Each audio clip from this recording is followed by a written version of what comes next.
Hey everyone, so this is my last Halloween design of 2020.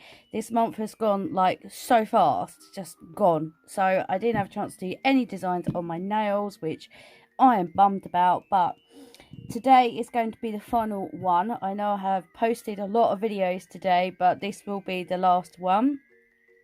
And then it's planning for the Christmas designs. So if there is a Christmas design you want to see, let me know. Because yeah, I'll probably do like 10 days of Christmas again. So yeah, anyway, right, so my last design is going to be Pennywise It. So I have like a bunch of stuff out to do like 100 different designs with. So if you could see the amount of stuff I've got out, I've got like everything out.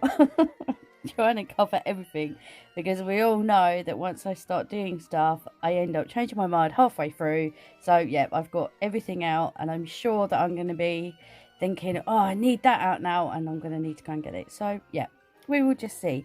So I'm going to do it on long tips today, because I think it deserves long claw like tips today. So yeah, I'm just gonna get started, and we will see how this turns out. So yeah, I will stick some music on, and yeah, as always, if I need to do voiceover, I will. And yeah, fingers crossed this goes alright. Well, I will hopefully see you on the other side. Okay, bye.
that's my finished design. I really like how it came out. I really like it. This was the thumb. Took a while to do. I really like it. I think it turned out super cool. I like it. I like this foil as well. That's really nice. So that means you could use it over any like colour. Can you still see it shimmering underneath like the red? Very, very pretty. I'm super pleased with it. Let me know down below what you think. Let's quickly see if this glows, just quickly. Yep, it does. Okay. Wow. I'm really, really pleased with that. Really pleased. Let me know down below what you think. I really like it. So that is it. That is the end of my Halloween designs for 2020. It went super fast. So yeah, this is it. This is the last one. I may do a video to recap like all the designs I've done. So yeah. Yeah. Let me know what you think, and thank you so much everybody who has watched all of them and left comments. I will get round to answering all of them. I've just been really, really busy. And yeah, I will post some pictures at the end, and yeah, let me know your thoughts. Well, thank you so much everybody for watching. Thank you to all my new subscribers, and thank you for all the comments and the likes. Thank you so much. Thank you everybody for your continued support. Yeah, it really means a lot to me. Thank you so much, and happy Halloween everybody. I know this year's going to be very, very different to all the other Halloweens, but hopefully, you know, you can still enjoy it, hopefully. And yeah, if you do enjoy, make sure you stay safe. Well, thank you so much for watching, and let me know your thoughts. So if you're not subscribed, please subscribe, and hopefully I will see you in the next video. Until then, take care. Bye.